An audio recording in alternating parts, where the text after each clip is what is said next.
What's a British rom-com without Hugh Grant? I'm honestly asking because it seems like British filmmakers also can't answer that question.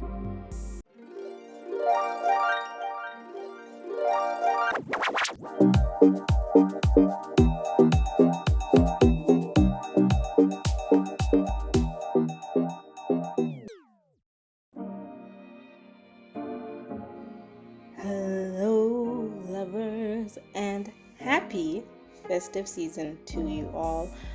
And when I say festive season, I mean the other festive season, because I don't know, personally for me Halloween is the festive season. But anyway, hi guys.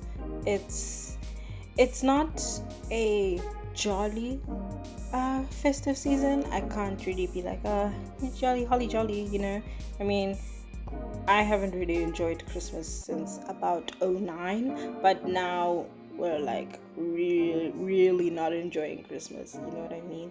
But we move, we carry on, we push on, because despite the doom and the gloom and the pain and the so much, we have a very jolly thing to look forward to this season: Christmas movies. I hope you can see the sparkles around the word Christmas movies. Anyways, I think I like Christmas movies more than the actual holiday itself. No offense to anyone that is offended. But that's how I feel. That's how I personally myself feel about the holidays. They're okay, but then when you add Christmas movies to the mix, they become way more okay. And I love the fact that there's 100 Christmas movies to choose from. If you hate one movie, there's probably 5 different versions of it that you can hate as well. And you can find a good one, guys. It's possible to find good ones. Yes, most of them are cringy and weird and awkward, but there are good ones. I personally love a genre with diversity, with lots of choices, lots of things to hate, lots of things to love. I'm that girl. And there were a lot of choices for this one because I really wanted to do something that I enjoyed, that I can recommend to you, that I can speak on, but also with the whole, I want to say the motto, that's not the motto, but the whole theme of this podcast is I have to look at the romance. So because I'm trying to honor all of my criteria and plus think of a romantic movie, I couldn't think of any better choice than one of my favorite Christmas movies of all time, and that is Love Actually. What can I say that hasn't been said already by the hundreds and millions of people that love it? It is a lovely film. It is heartwarming and heartbreaking, romantic and realistic. It's funny and funny. It's great. It has wonderful rewatch value. I try to watch it at least once a year, and it's usually on Christmas, around Christmas time, and I could do that every year for the rest of my life, and that would be okay with me. I would honestly be fine with that. It helps that when you watch it, you're not really focused on one person. There's about, if I'm not mistaken, 8 different storylines that are happening at the same time, and you can decide which one you want to focus on. You can kind of decide which ones you really care about. There's no reason why I shouldn't talk about this movie. It fits the bill.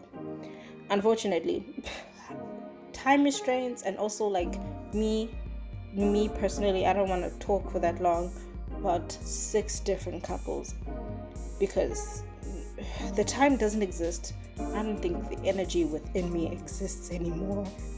So for the purpose of this episode, I have narrowed it down to at least 3 couples.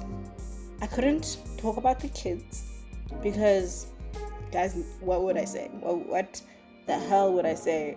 What would I speak upon? Children. Speaking of the children, though, fun fact: the boy that played Sam, Mr. Thomas Brody Sangster, you'll remember him. He went on to later to voice Ferb Flynn in Phineas and Ferb, which is cute, right? And then the girl who played his love interest, I think her name was Joanna, she is played by Miss Olivia Olsen. Now, if you don't know who Miss Olivia Olsen is, you might know her from a small show called Adventure Time, where she plays Marceline. But then, if you know her because of that, you might know that she went on to play Isabella Doofenshmirtz in Phineas and Ferb. Guys, oh my gosh. I read that fact and I thought it was so cute that they kind of grew up and then they met each other again. Wonderful, so adorable. Anyway, I couldn't talk about the body doubles that have to do like the sex scenes because we hear virtually nothing about them. We have zero information outside of the 4 conversations we hear of theirs, and I don't know if that's enough to build upon. I will talk about them though briefly, but yeah, I couldn't base an episode around them. I decided not to talk about the love triangle with Keira Knightley in the middle because I was just so mad. I was so mad at that whole situation, and I'll get to that in a bit. So for this episode, we are looking at what I believe are 3 mentionable couples.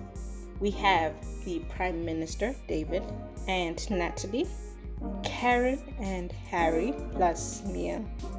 And then finally, Sarah and Carl. Guys, there's a lot I like and dislike about each of these couples respectfully. So without wasting any more time, here is Love Actually.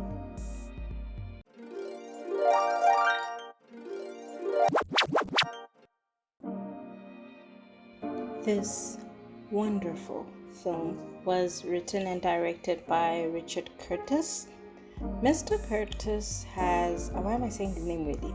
Mr. Curtis has a lot of titles under his belt when it comes to writing. He wrote War Horse, The Bridget Jones Diary, both the Mr. Bean movies, 4 Weddings and a Funeral, and literally the list goes on into like different movies and TV shows. He even once directed an episode of the number 1 Ladies Detective Agency starring Jill Scott. Remember that show? Random credit, but he's clearly good at his job. He has so many jobs. But I was most shocked to find out that he also wrote Notting Hill, About Time, and the second Mamma Mia. Cause wow, those are great. Okay, second Mamma Mia, but those are great movies. For this genre, rom-com being the genre, it can be hard to, find for a writer, it can be hard to find the balance between being absolutely corny and being good. And I think with Richard Curtis, he has found that balance, and you can see it in the good movies that he has written and worked on. I think he's got it. I think he's got it in the bag. So yeah, like, I'm a fan, I guess, because I absolutely love About Time. I think I can't count the number of times that I've watched About Time. That's fine.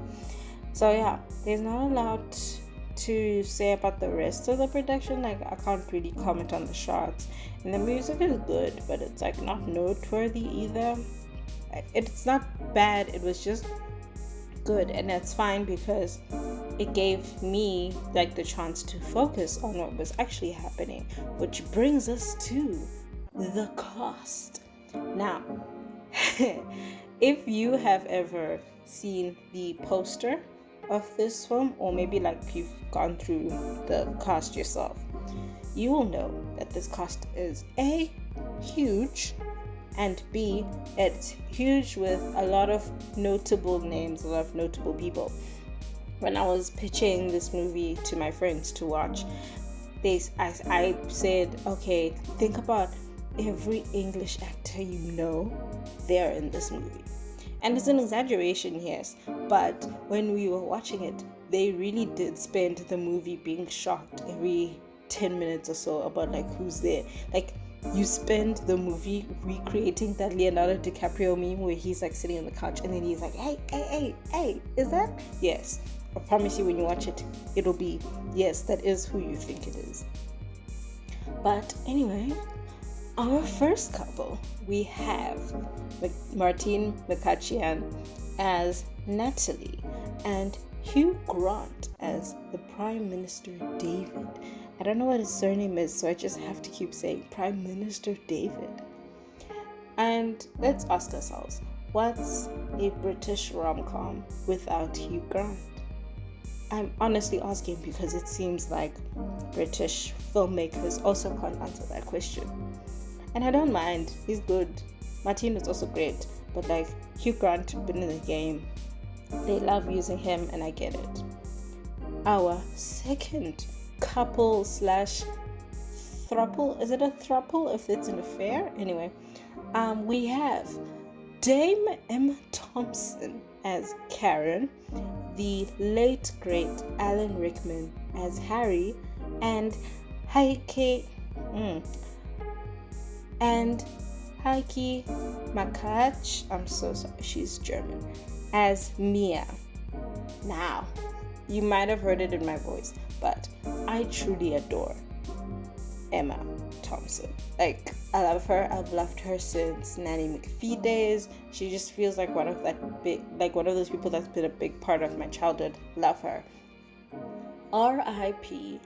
to Professor Snape, Mr. Alan Rickman. So good, so great, so wonderful.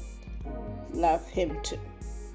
And finally, we have Laura Linney as Sarah and Rodrigo Santoro as Carl. I'm so sorry. Now, lovers, I need a small thirst moment to express how very attracted I am to Rodrigo Santoro. Oh my goodness. Oh my goodness. He was like nice and sweet and quiet here, which is cute and lovely. And then he's just this bad but fun person in Westworld. Guys, oh my goodness, Hector. He doesn't do much. But anytime he was on the screen, I was like, yes. So respectfully, I adore him. And wow, the American sweetheart herself, that is Laura Linney. I love her. She is fantastic. She was actually, when they were writing this, they had, I don't know if it's Richard Curtis or someone, or the casting director, but someone had her in mind for the role of Sarah. So as they were auditioning people, he'd keep saying, oh, they're not like Laura. So eventually someone told him to just get her, and she auditioned and she got it. And I'm grateful because she is, once again, fantastic. Honorable mentions are hard, as I mentioned earlier, that this cast is huge and it's literally half the British acting industry in one movie. So yeah, this was hard to pick, but regardless, it must be said that Bill Nye, not the science guy, is so pleasant. Yeah, he is great. He's literally just this rock star that doesn't even give a fuck anymore, and he's just, I love that for him. He played it well. I guess it's easy to play a person that doesn't care, but no, like, I like it on him. Then we have my king, Colin Firth. He's here too. Martin Freeman is here for okay, fine, he's here and there because he's one of the body doubles. We have Keira Knightley, like I said, Mr. Rowan Atkinson, who's also here for like 2 scenes, but still, it's quite star-studded. It's quite, every few moments you're like, oh my gosh, is this? Oh my gosh, is this? And obviously there's some people you don't know, but the number of people you do know, it's astounding. The plot is the trickiest bit for this episode, because how do I explain? Which story do I tell you? Like I said, there's like 8 simultaneous storylines, and yes, they intersect, but they don't some of them don't intersect completely. It's just, it's a mess. But I love movies that have multiple storylines, so this is my fault. But what you need to know is that the movie is set a few weeks before Christmas, and then everyone's stories come together at Christmas time. With the Prime Minister, we have David, who catches feelings for one of his house staff members, who is Natalie. And then David's sister, Karen, she's struggling to deal with the betrayal after finding out her husband is having an affair. Her husband, Harry, was having the affair with, I think Mia is his secretary. If not, she just works in his office. But yeah, it's an office affair. And then Harry is Sarah and Carl's boss. And Harry's the one that encourages Sarah to tell Carl about a crush that she thought was a secret, but apparently like the whole office knows that she has this big, huge, all-consuming crush on Carl. Now, this is a terrible pitch, but I highly recommend this movie. Oh my goodness, I cannot recommend it higher. It is a high quality romantic comedy. It is a fantastic Christmas movie. It's just a classic. I think right now it's on Netflix. I don't know if it's on Showmax. It might be, but just if you see it and you haven't watched it, I say do it. Like, do it. Now, that's out the way. Let's begin. Let's start the show. And here we are. It's love, actually.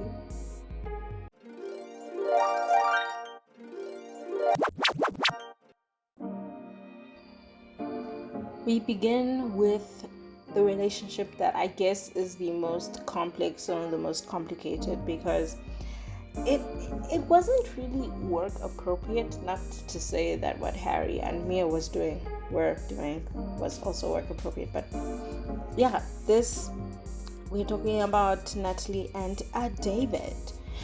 This situation that they're in, where they're kind of like colleagues, I guess, with one of them just being in a very high, very responsible position, and it sets us up for a very painful kind of star-crossed lovers story, where you kind of know that, okay, this can't happen, or it shouldn't happen because of all these things that are happening.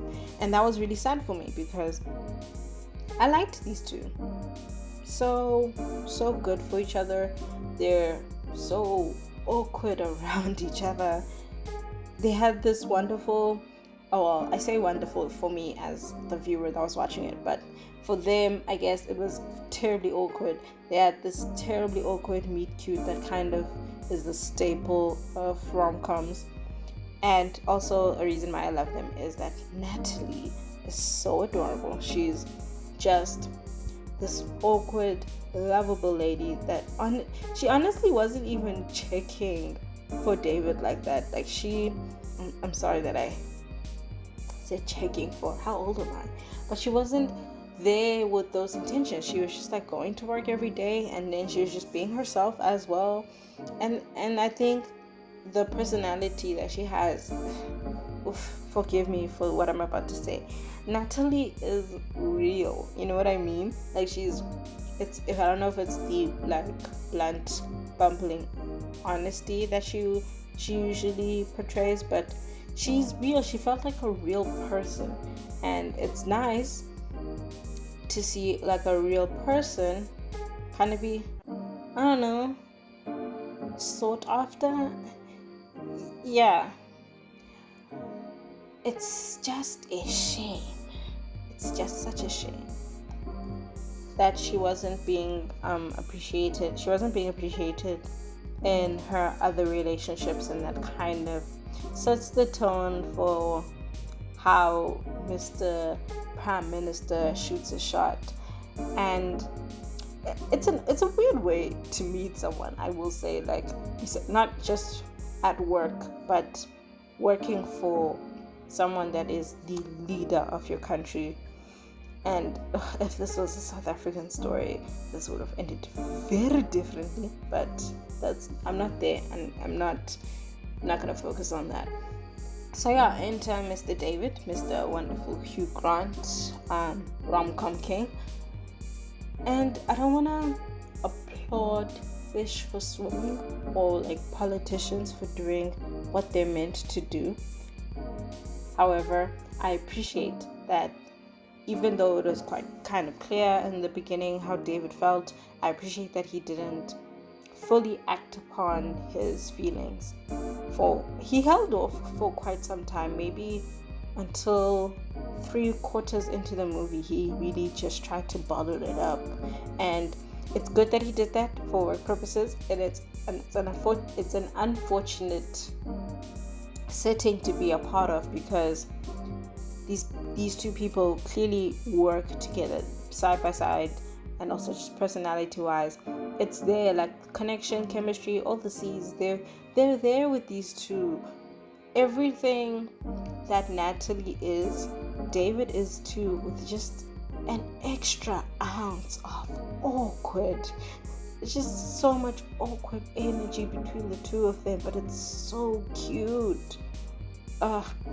There's also moments, aside from being like just awfully cute and making like jokes anytime Natalie was around, there's also moments where David stands up for Natalie in huge ways and like big ways.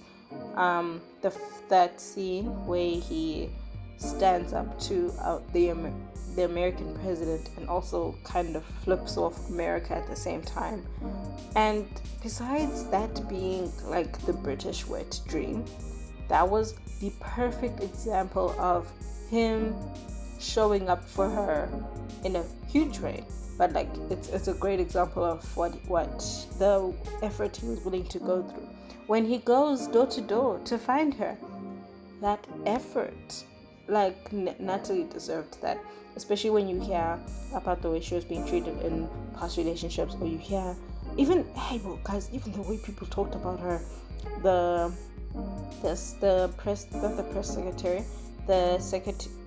secretary to the prime minister was mean to her when she was telling us that story about her ex-boyfriend being mean to her.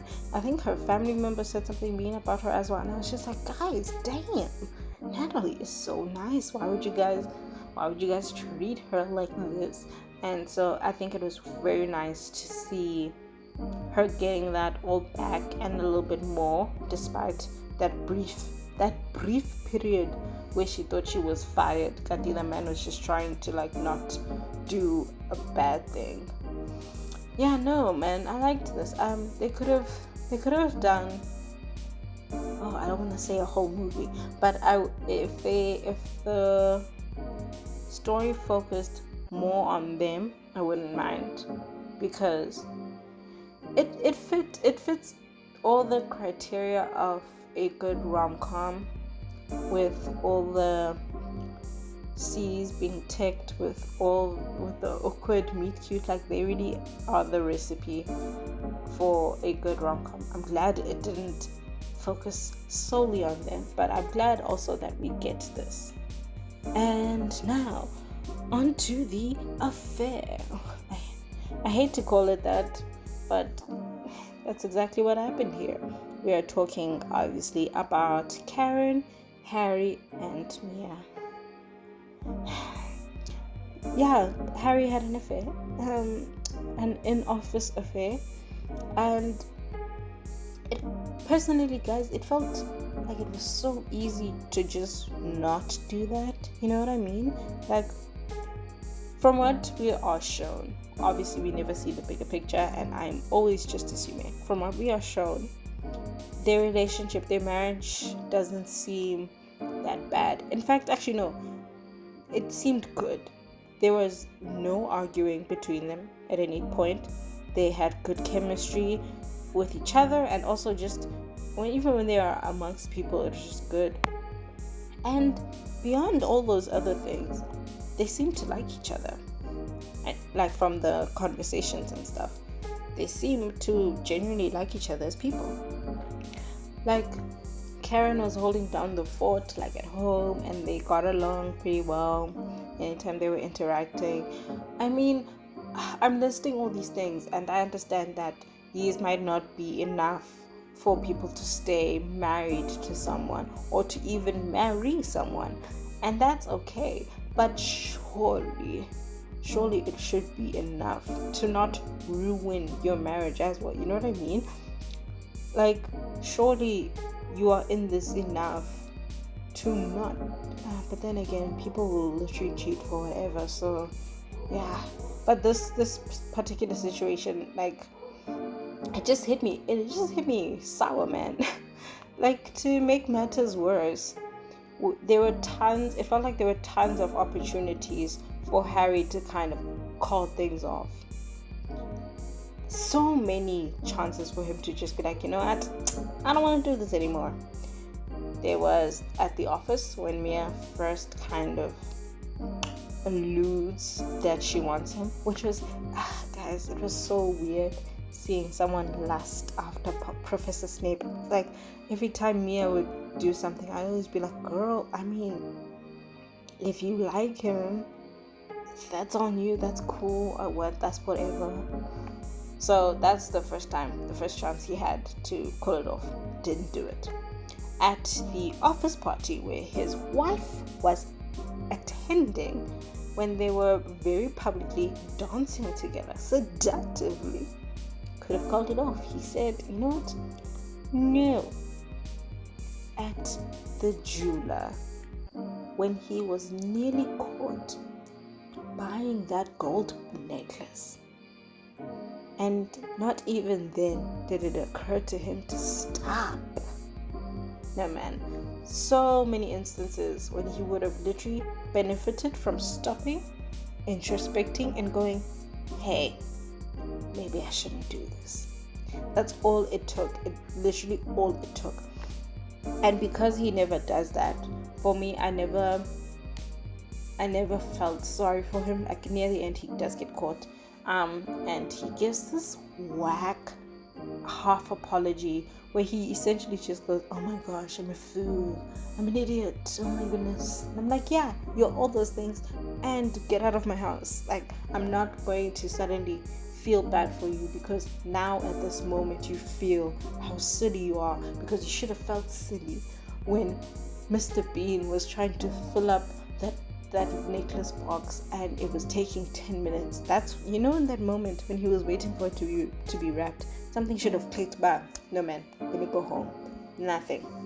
It's far too late at that point. And I mean, okay, sidebar, away from the story, more just me talking shit. I find it really hard to believe when, like, people say they didn't realize what they were doing until they were caught. Like, it feels silly to me. What do you mean? Rather just say why you actually did it, or rather just say you're sorry. Like, say you wanted something different, anything. Oh my gosh, anything but, oh my gosh, I'm such an idiot. Yes, you are. Now get out. However, with that being said, I must confess that I think the first time I watched this, and before I knew that Karen and Harry were married, because I think, they don't show that they're married to each other until maybe 10 minutes in. But that's not like the first time we meet Karen. We meet her when she's consoling Liam Neeson's character, whose name has escaped me because I don't like that man. But she's comforting him. He just lost his wife. He's now a single parent. And that's when we meet her. And I thought that was them setting us up for Karen and that character to end up together. And you know what? I didn't mind it. I did not object to it because they were already friends and they seemed to like all the things that make a good relationship, like they got along and all of that jazz. So I didn't think it was far off. Friends to lovers happens all the time. I mean, I'm glad it didn't happen because like why? And instead, we see Karen take the brave step to divorce Harry, which was like a huge W. It doesn't happen often in rom-coms where you kind of see a person go through with the I'm gonna leave him, and I think that's great. Rom-coms, they're mostly about choosing people. Like you could narrow all rom-coms down to just choosing people, and sometimes the most romantic thing you can do for yourself is choose yourself. And I'm really, really glad that Karen chose herself here. I mean, it would have been cool if Prime Minister David had hooked her up with some revenge, because I believe in revenge. But that's fine too. Moving swiftly along to last but never least, we have the office crushers, Sarah and Carl. Man, I remember when I first watched this and we were introduced to Sarah, and like the first thing that happens, hey guys, I felt like her story, I felt it so personally. I related way too hard. I'm so guilty of having like long-term secret crushes on people. Sometimes people that will probably never notice, sometimes people that are way too close to me. And I'll tell you firsthand, it's a terrible, horrible practice. I wish I could stop. You like this person for so long, and your feelings, they just it's the worst thing ever, because like at least in a relationship the other person is trying to get you to like them. Crushes like this, like the feelings are just growing from nothing. They're growing from, I don't know, photosynthesis, and it just keeps getting stronger and stronger, and it's like very intense. But it's still just a crush. Like it's still just a crush that you would never ever tell how you feel. And man, just like Sarah, sometimes Gobaba gets the best of you. For any international listeners, I'm being very ambitious to think that people are listening to this outside of this country, but anyway, Guababa is a local term we use to refer to being too shy to speak to your crushes. These aren't the origins of this word, but you know, words can evolve and turn into other things, and in this context, this is what I mean when I say Guababa. Anyway, back to Sarah. Enough about me. Sarah, she's great. She's so great, but oof, man, being quietly in love with someone sucks already on its own.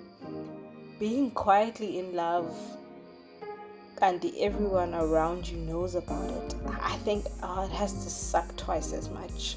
And poor girl was going through it, and I really want to say that she handles it well, and she handles it like a champ. After Harry pulls her aside and gives her that little, hey, you need to talk to him pep talk, I really wish I could say that she handles it.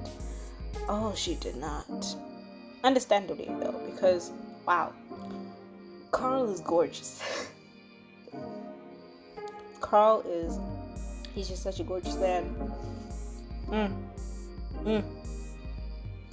And I don't even know anything about him outside of being gorgeous. You know what I mean? Like, oh my gosh, what do you even say to gorgeous people? Do you say hello?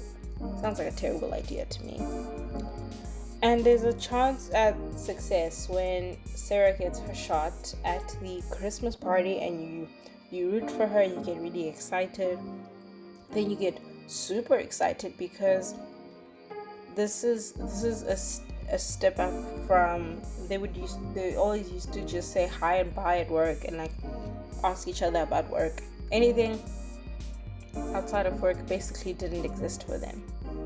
And then after the party they start making out and you're like, oh my god, okay, this is happening. It's like that Michael Scott gif where he steps out the office and he's like, oh my god, it's happening. That was me the first time I watched it, because oh my gosh, I was really really rooting for this woman. The trajectory of things, it looks like everything's gonna go up from here. It looks like we're gonna end this movie with the love of Sarah's life. A win for us long-term crushers that, hey, you can do it too. Okay, I'm putting a lot of emphasis on this one thing. But as Chinua Achebe once said, things fall apart. And boy, they fell.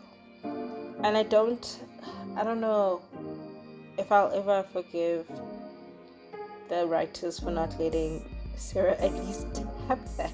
Like, oh, guys, she was so close. Like, everything could have fallen apart maybe after their first date at least, but no, they had to fall apart immediately.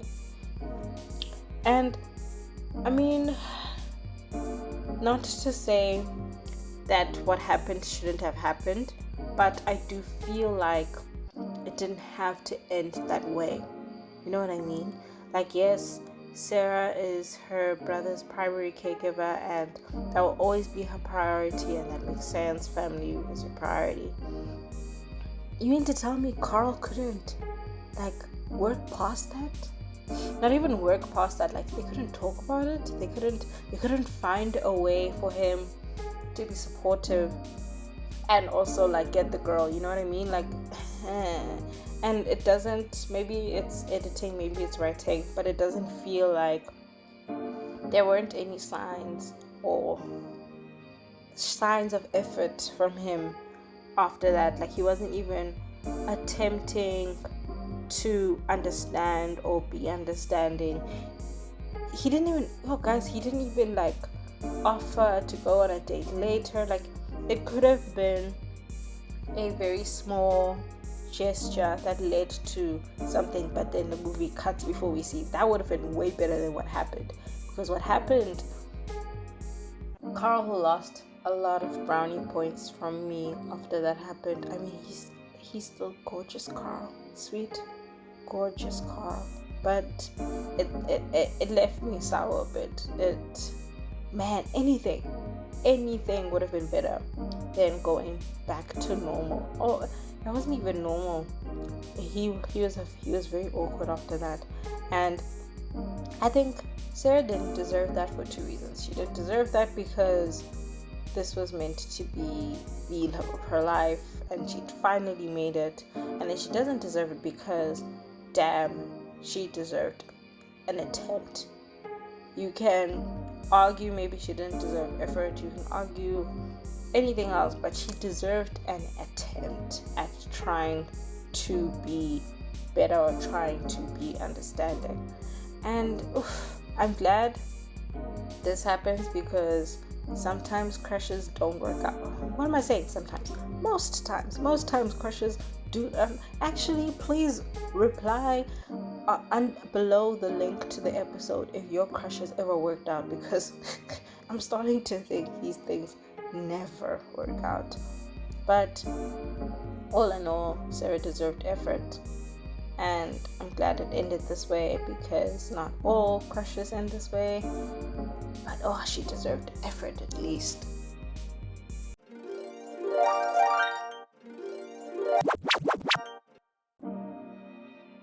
Like said, dislikes time. I need to jingle that. Anyway, this part is pretty straightforward. I love everything. Yeah, so thanks guys, thanks for joining. I'm joking. I mentioned earlier that I enjoy Richard Curtis's writing style, because the humor it's not too corny, and it has good timing. You know, like, there are a lot of low moments in this film, which I get, like, can't really have life without drama. So there are those like super low moments, and we get as the audience, we get this time to be in it, to be there in those moments, to fully experience them. No one tries to like cut the drama with a joke. Like, drama happens. The jokes, they come right when you need them. Maybe it's outside drama, maybe it's right before drama begins, but they have perfect timing with delivery. The execution is also quite great. Like, oh my goodness, Bill Nye's entire character was just chaotic humor throughout. That's all he was there for, and I loved it. Truly, I can't say this enough. I truly loved him in this movie. I also liked the presence of Judy and John. They were the body doubles that were filming the sex scenes. Like I said, they were wonderful. And what I really enjoy about them, aside from them being wonderful, is their story begins quite quickly and it ends quite quickly, but the way it moves is what I love. Like, they meet on set and it's kind of like a slow awkward start, understandably, because they meet and then they have to take off their clothes, but somehow by the end of that entire shoot, not even the end of the week, not even the end of the day, the entire shoot, they somehow, by the end of it all, they're the most successful couple in this whole thing. Like, it literally takes them a couple of hours to just decide, you know what, that's it, we're right for each other, and they just do it. Well, not it, but like, they just do it as a relationship. Just go for it. Yeah. Oh my gosh. Wow. Anyway, it feels like John and Judy were kind of there as the comparison to how the other couples in this movie go. Like, their timeline is showing everyone that, hey, it could all be so simple. Like, you could just meet and get it and decide, you know what, I want us to be together. Like, it could be that easy for the rest of them. And even if they were there just for comparison, if they were there just for a laugh or two, if they were there just because Martin Freeman likes to be in movies for a couple of minutes, it felt like they gave us good, likable characters and also just fun. They were really fun. Yeah, I was silently / very loudly rooting for them throughout. I like the fact that they used the holidays for this. Yeah, if it was just a rom-com outside of the holidays, it probably still would have been good, but I do enjoy that they did that, because in that they didn't try to push the traditional Christmas values down our throat. You know what I mean? Like, the lesson here isn't that we need family or that the holidays are time for forgiveness and all those other things that they give us in Christmas movies. I would argue that there was no lesson at all. It is simply a good rom-com that just so happens to happen around Christmas. Okay, actually, that's unfair. I guess the lesson here is love is a lot of things. Sometimes it's bad, sometimes it's good, sometimes it's complicated, sometimes it's easy, sometimes it's hard. Like, I guess that was the lesson, but I'm glad we didn't get some weird story about like why you should put family first and all those things, you know, just like normalize holiday movies that don't have to do with the values, you know. This is a very small, like, it's not even it shouldn't be worth mentioning, but I'm mentioning it because it's my show. I really enjoy the scene with David dancing in Downing Street. They dedicate the song Jump for My Love to him on the radio, and so he dances throughout the house, and it's just fun. I think it was really fun to see Hugh Grant just dancing badly through a house, and yeah, great fun. Dislikes, aside from them hurting my girl Sarah, I didn't fully like this storyline. between Juliet and Mark. Firstly, because we barely got anything from Peter. We barely heard from him. We barely have more scenes with him doing stuff, which is a true waste of Chiwetel's talent, first of all. And then secondly, I know I spoke about Sarah and this whole pain of secret crushing and how it's very lonely and you just want to win. I understand that I said all of that. But Mark was different. Ignoring Julie wasn't the way to deal with it. And I also don't think that the card montage, that part where he comes to the house and he doesn't speak and he just uses the cards, I don't think that was the way either. And I know for lots of people that moment is kind of it's a huge gesture and a huge moment in rom-com history, and it's been replicated a billion times and it's been made fun of a billion times, but I'm just I don't know, man. I don't feel it. The whole storyline, I don't feel it. I definitely sympathize with Mark, but I don't feel it.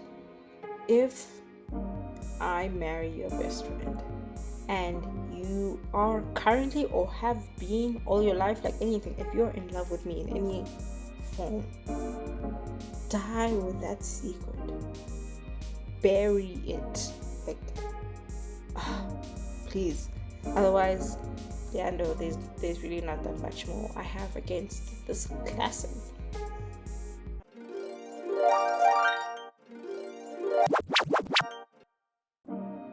We've reached the end of the special, and as always, it has been grand, it has been great, but I cannot leave without making a poll.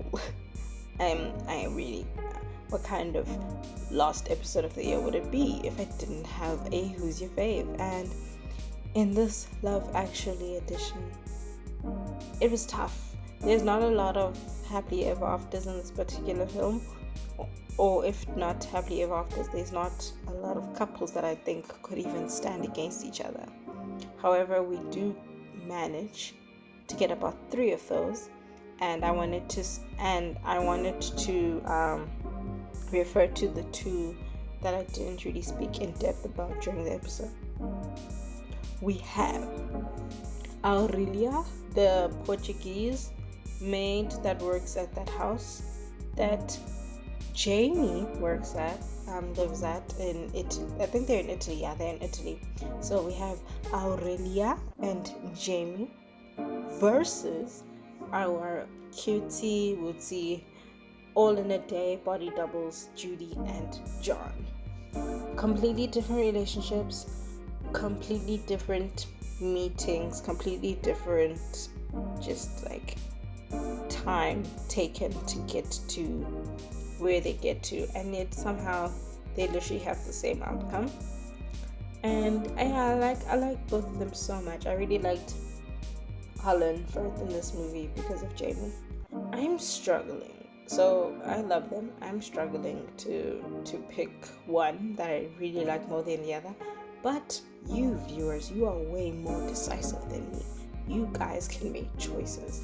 So vote on the poll and let us know your pick. Let us know how you feel. You can drop your opinions about this movie.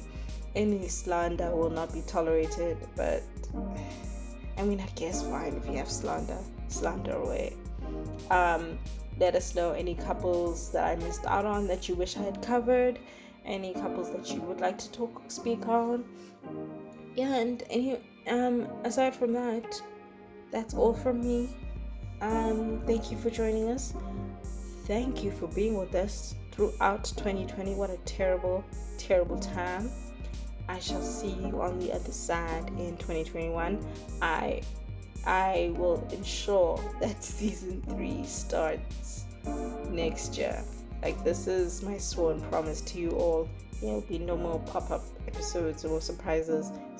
Next time you guys hear from me is season 3. Okay? I'm done with surprises this year.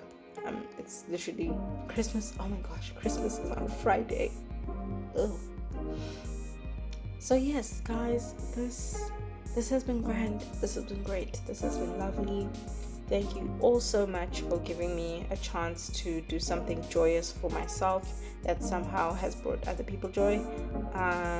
Thank you so much for listening, supporting us. From me, your local Grinch and hopeless romantic, happy holidays, Merry Christmas, and I am wishing everyone a happy new year in advance. Bye.